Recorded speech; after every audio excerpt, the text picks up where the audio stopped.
In today's video, we're going to refinish a brushed aluminium panel. For this project you will need wax or sealant, metal polish, masking tape, Scotch-Brite buffing pad in maroon. This is the very fine coarseness and is available from car paint suppliers or body shop suppliers. Optional parts: quick detailer, all-purpose cleaner, interior upholstery cleaner. This technique is useful for interior parts and engine parts and is great for performance or classic cars. So what we're going to do is try and refinish this little panel, which is on the sill. It gets scuffed because of people getting in and out, because that's what it's there for. It's to protect the leather sill from any wear or damage. But the only downside to that is it does get these tiny little scratches. It's also gone a dull grey finish. It's no longer as shiny as it probably was from the factory. The reason for that is these panels are clear coated. This is brushed aluminium. I've checked that with a magnet, so that's a quick and easy way you can tell. It's a brushed aluminium panel and it's clear coated from the factory. What can happen is that the aluminium underneath can tarnish under the clear coat, which then leaves you with a finish that you can never polish back up. It's gone dull on the edges. The scratch is going that way, whereas the brushed effect is going that way. So what we need to do is try and get rid of a lot of this. We're not going to be able to get it refinished perfectly. That's something that you could only do by using the original brushing techniques, but we're going to make it look a little bit better. And what we're going to do is removing the top layer of clear coat and eating into the aluminium that's underneath, but creating the same sort of scuffed effect. It's not going to look exactly like it did from the factory, but it will look a bit better than this. The only thing is you will need a little bit more maintenance, so every now and again you're going to have to seal this with either a decent quality wax or a decent sealant just to stop it from tarnishing. But it will be easier to polish. If you use a metal polish, you'll be able to bring it back up to a shiny finish. So the first thing I need to do is get this whole area masked off so that we don't get any of the polishes, compounds, or we don't scuff it with the Scotch-Brite pad, which we're going to use to etch into this finish. So just going to clean that, going to mask that up now, then we'll start the brushing procedure.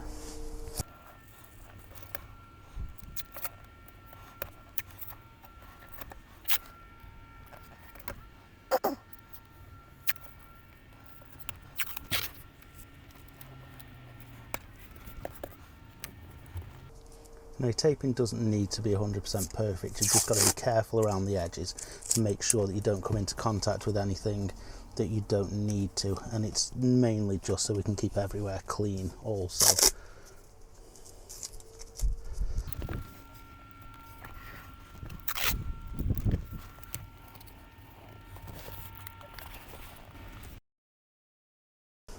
Okay, so that'll do for masking up, and we've got the area pretty much covered.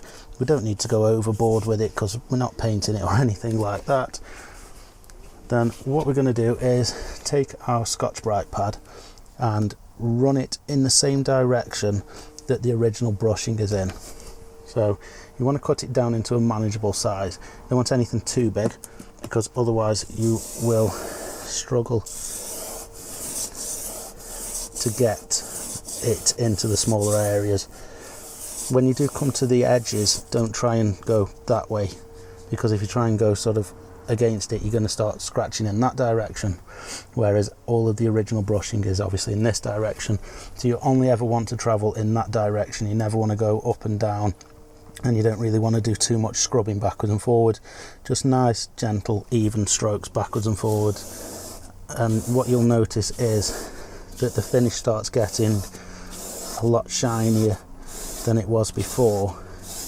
You probably will not get rid of a lot of these scratches that are here, and if you've got dents, you're obviously never going to get rid of those. But if you have got tiny fine scratches, you might not get rid of those because you're not going deep enough with the Scotch-Brite. All you're doing is refinishing the top layer, so this isn't going to give you that perfect scratch-free finish. It may do if you keep going with it. It's not something I've ever gone that far with doing, but if you just keep going and get as close to the edge as you can do, you're never probably going to get right up to the edge, but just if you get your finger in the Scotch-Brite pad, you'll get as close as you can do, and just keep going, smooth motions, all the way to the edge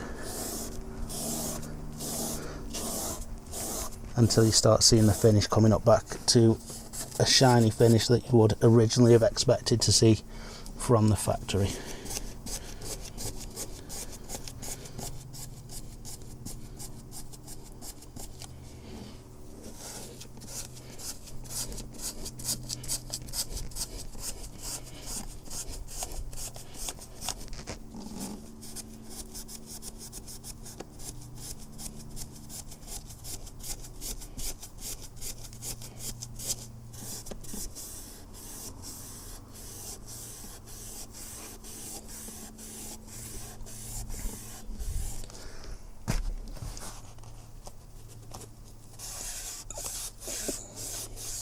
If you can remove the panel from the car, it can make it a little bit easier for you. There's a larger panel on this car that goes over by the driver's feet, and it gets caught a lot. It's been caught a lot over the years of ownership with this car, and I could take that panel out and give it a good going over with the Scotch-Brite, but unfortunately these sill panels, they are sort of as they are in the car. They are here, and you can't remove the leather from over the top, I don't believe, without a big strip down, and it's easier to just do it in place. Just keep going backwards and forwards with the Scotch-Brite, and you'll find that it doesn't take long. This panel's probably going to take us a couple of minutes just to get back to a better finish, and as long as we keep going in the same directions, we're not going to get any sort of weird lines. And once you're happy with the finish, you just give it a go over the last time in the direction that you want it to go, removing it at the edges. I find that it just gives it, it just gives it a nice sort of even line.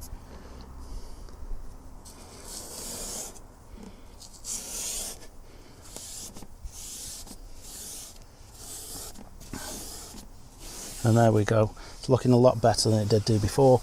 The only thing is, like I say, we've removed the top layer now, and we've also removed a lot of the tarnishing, but we may have removed some of the clear coat. So we're going to need to put a protection on there.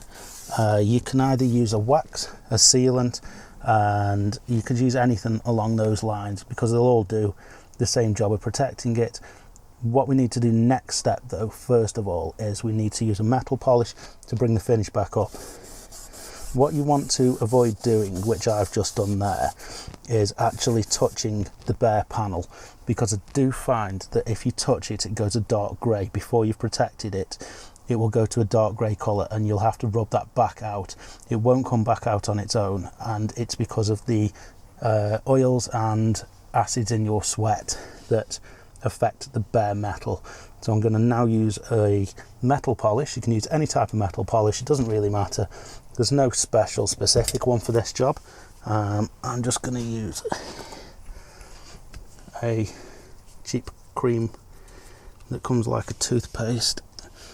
And first of all, though, what I will do, because you do tend to get with the Scotch-Brite and get a little bit of it coming off in the edges, so I'm going to go and grab the Hoover, or the vacuum, sorry, and vacuum down in the areas just to get rid of any little bits and bobs.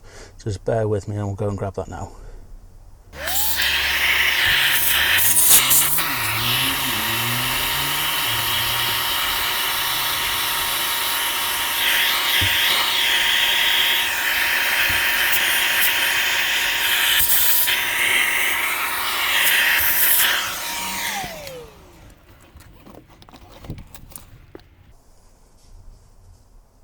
Okay, so we just need a small amount of metal polish, and just give that a good rubbing into the surface. Again, if you can, follow the direction of the brushing, but it's not that essential. It just keeps it all uniform, so if you do get any tiny scratches from your cloth, you're just keeping them all in the same orientation.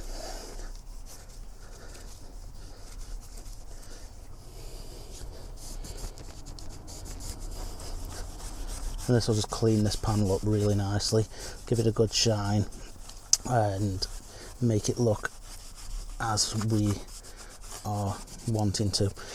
Now the thing is, you'll get the black coming off when you're cleaning the panels because it's bare aluminium now, or bare stainless steel, whatever your panel's made from. Just watch if you do get that onto the upholstery of your car, because it can be quite difficult to remove. That's one of the main other reasons for us masking this area up, is that we can then make sure that we don't get it everywhere. And that's the reason that we need the interior cleaner for afterwards. It's not an essential part of cleaning these panels up, it's just to clean up the mess that we'll probably make afterwards. Well, there you get the idea. The panel's looking a lot better. There's not as many scuffs, and the scuffs that are there are not as noticeable.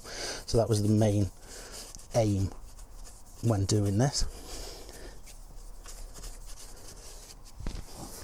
So the next thing we're going to do is get a bit of wax onto there. You can either use wax or a sealer, anything will do really.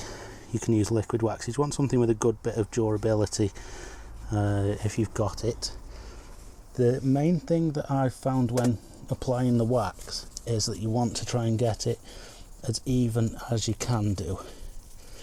If it starts to dry out or apply patchy, then use some more.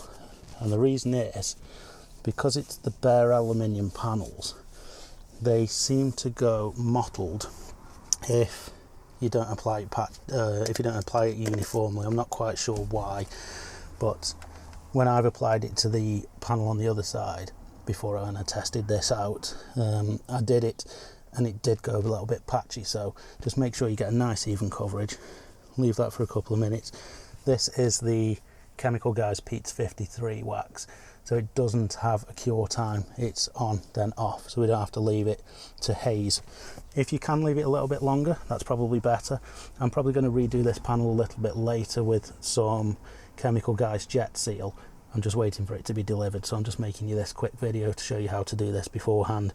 But then I'll probably strip some of this off and use a Jet Seal or any type of sealant will do, because they've just got a bit longer lasting durability. So it means that you're going to have to reapply a little bit less.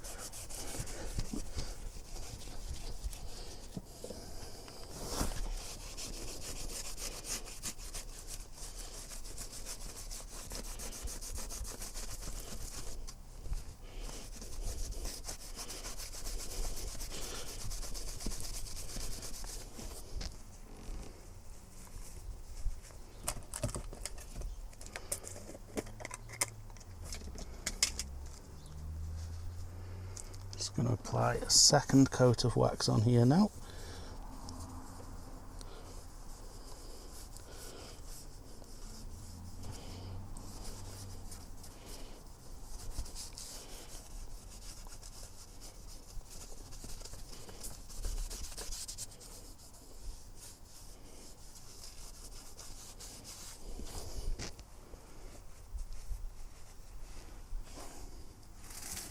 It's a warm day and my wax seems to be going everywhere, it's just dropping off.